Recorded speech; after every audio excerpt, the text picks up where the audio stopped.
দর্শক আসসালামু আলাইকুম। কনফিডেন্স ফিজিওথেরাপি সেন্টারের পক্ষ থেকে আপনাদেরকে স্বাগত জানাচ্ছি। দর্শক, আজকে আমরা খুবই গুরুত্বপূর্ণ একটা বিষয়ে কথা বলবো।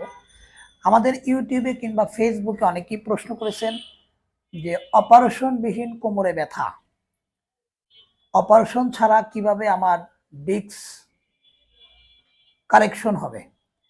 খুবই ইম্পর্টেন্ট কোশ্চেন। যে হয়তোবা আপনার লেখা দেখতে যেটা মনে হচ্ছিল যে হয়তোবা কোনো ডক্টর আপনাকে বলেছে যে আপনার এরকম একটা ডিস্ক বের হয়ে গেছে। এটা হচ্ছে স্বাভাবিক। তো এটা আমরা বহুবার আপনাদেরকে দেখিয়েছি যারা নিয়মিত দেখে থাকেন। এটা হচ্ছে ভার্টিব্রা। এই দুই ভার্টিব্রার মাঝখানে যে পানি কালারের যেটা দেখতেছি এটা হচ্ছে ডিস্ক। এই ডিস্কের কারণে আমরা ফরওয়ার্ড বেন্ডিং হতে পারি, সামনে ঝুঁকতে পারি, পিছে যেতে পারি, ডাইনে যেতে পারি, বামে যেতে পারি। এই ডিস্কের কারণে আমার মুভমেন্ট হচ্ছে, স্পাইনাল যে মোবিলাইজেশন যে মুভমেন্ট সেটা সম্ভব হচ্ছে। এখন যদি কারো ডিস্ক ফ্লাপস হয় সেটা অপারেশন ছাড়া কিভাবে সম্ভব। তো দর্শক, অপারেশনের ক্ষেত্রে যেটার অপারেশন প্রয়োজন সেটাকে তো আপনাকে অপারেশন করতে হবে।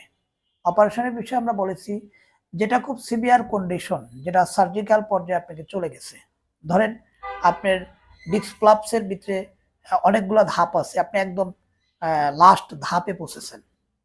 এটা আপনি কিভাবে বুঝবেন?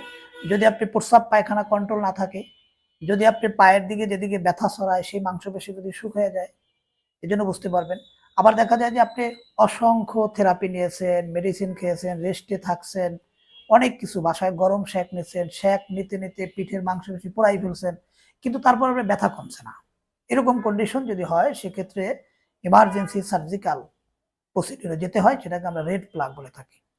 কিন্তু আপনার এই পর্যায়ে যাওয়ার আগে যত পিএলআইডি, অধিকাংশ পিএলআইডি শুধু বলবো না, 80% অ্যাবভ, কিছু কিছু ক্ষেত্রে বইয়ের ভাষায় 90% অ্যাবভ রোগীকেই বিনা অপারেশনে পরিপূর্ণভাবে ফিজিওথেরাপির মাধ্যমে সুস্থ করা সম্ভব। এক্ষেত্রে আমাদের যে প্রসিডিওরটা সেটা হচ্ছে, আমাদের যেই ডিস্কটা বের হয়েছে, যদি আমরা এই যে লাল যেই অংশটা আমরা দেখতে পাই, এটা হচ্ছে ডিস্ক, এটা হচ্ছে ভার্টিব্রা, এটা ভার্টিব্রা, এটা হচ্ছে এক ধরনের বোনস, এটা হচ্ছে হাড়, শক্ত ভার্টিব্রা। এর মাঝখানে যেটা রয়েছে এটাকে বলি আমরা ডিস্ক। এটা হচ্ছে সেমি সলিড, এটাকে অন কাইন্ড অফ আমরা কানেকটিভ টিস্যু বলে থাকি। এই টিস্যুগুলা আপনার যখনই আমরা সামনে ঝুঁকি অথবা পিছনে যাই, সে মুভিং হয়, পিচ্ছিল আকারে কাজ করে শক অবজারভার হিসেবে। আমরা যখন উপর থেকে নিচে ঝাঁপ দেই অথবা আপনি যদি রিক্সায় ওঠেন, যখন ঝাঁকি দেয় তখন কোমরের ভিতরে যে ঝাঁকিটা লাগে এটাকে শক অবজারভার হিসেবে কাজ করে, অর্থাৎ আপনাকে ব্যালেন্স রক্ষা করে। এখন ফিজিওথেরাপির মাধ্যমে এটা কিভাবে কারেকশন হবে, খুবই ইম্পর্টেন্ট কোশ্চেন। ফিজিওথেরাপিতে আমরা কি করি? আপনার যখন পেইন হয়, পেইন কমানোর জন্য আমরা বিভিন্ন প্রকার মডালিটিস ইউজ করি। এর ভিতরে সাউন্ড ওয়েভ ভাইব্রেশন হতে পারে, তারপর হচ্ছে ডিপ হিট হতে পারে, শর্ট ওয়েভ ডায়াথার্মি হতে পারে, তারপর হতে পারে বিভিন্ন প্রকার মাসেল এবং নার্ভ স্টিমুলেশন হতে পারে।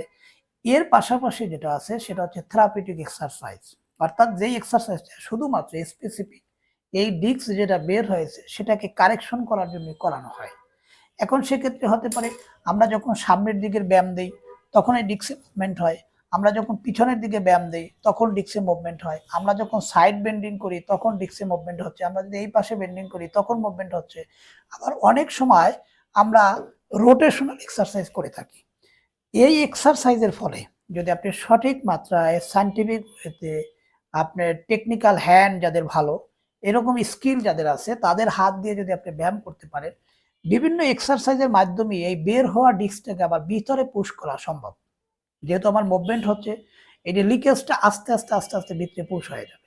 যখনই আপনার এই ডিস্কের সাথে যখন নার্ভের কানেকশন হচ্ছে তখনই আপনার ব্যথা দৌড়াচ্ছে, ঝিমঝিম করে, শিনশিন করে, অবশ লাগে, ভারী ভারী লাগে। এখন আপনার কিছু অংশ ডিস্ক যখন ভিতরে চলে যায় তখন নার্ভের সাথে যে অ্যাটাচমেন্ট, অর্থাৎ এটা বের হয়ে যে নার্ভে চাপ দিচ্ছে, সেটা যখনই চাপটা কমে যাচ্ছে, অ্যাটাচমেন্টটা কমে যাচ্ছে, তখন রেডিয়েশন কমে যাচ্ছে, পায়ের দিকে দৌড়ানো ব্যথাটা থাকছে না। তখনই রোগী এখানেই আপনি প্রায় 70% কিওর হয়ে যায়, যখনই নার্ভে অ্যাটাচমেন্ট করে যায়। এরপরে হতে পারে আমরা একটা রোগীকে অনেক সময় এটা আমরা ম্যানুয়ালি করি, অনেক সময় আমরা ইলেকট্রিক্যাল মডালিটিস ব্যবহার করে পড়ি, ট্রাকশন ইউজ করতে পারি। আমরা ম্যাক্সিমাম রোগীদেরকে ম্যানুয়াল ট্রাকশন দেই, অর্থাৎ আমরা যখনই এই ডিস্কটাকে আমরা দুই দিকে টান দেই তখন এই দুই ডিস্কের দুই ভার্টিব্রা উপরেও টান পড়ে, নিচেও টান পড়ে, ফলে কি হয় যেই ডিস্কটা বের হয়ে গেল ও আস্তে আস্তে ঢুকতে শুরু করে। এটাকে বলা হয় ডিকম্প্রেশন থেরাপি। অর্থাৎ যেটার মাধ্যমে আপনার কম্প্রেশন হচ্ছে যে ডিস্কটা, সেটাকে আমরা সরানোর জন্য যে ওয়েটা ব্যবহার করি এটাকে বলা হয় ডিকম্প্রেশন। এটা আমরা অনেক সময় মেকানিক্যাল করে থাকি, এটা রোগীর কন্ডিশনের উপর বেস করে ম্যানুয়ালি করে থাকি। আবার অনেক সময় ইলেকট্রিক্যাল যে মডালিটিস আছে, যেমন ট্রাকশন থেরাপি আছে, সেটার মাধ্যমে এটা কারেকশন করা সম্ভব। তা প্রিয় দর্শক, যারা একটু এখনো অপারেশন ছাড়া কিভাবে সম্ভব যারা প্রশ্ন করেন তাদেরকে একটু ধারণা দিলাম। আশা করি বুঝতে পেরেছেন। পরবর্তীতে আবার অন্য কোনো টপিকস নিয়ে আপনাদের সামনে হাজির হবো। আজকে পর্যন্ত, আসসালামু আলাইকুম।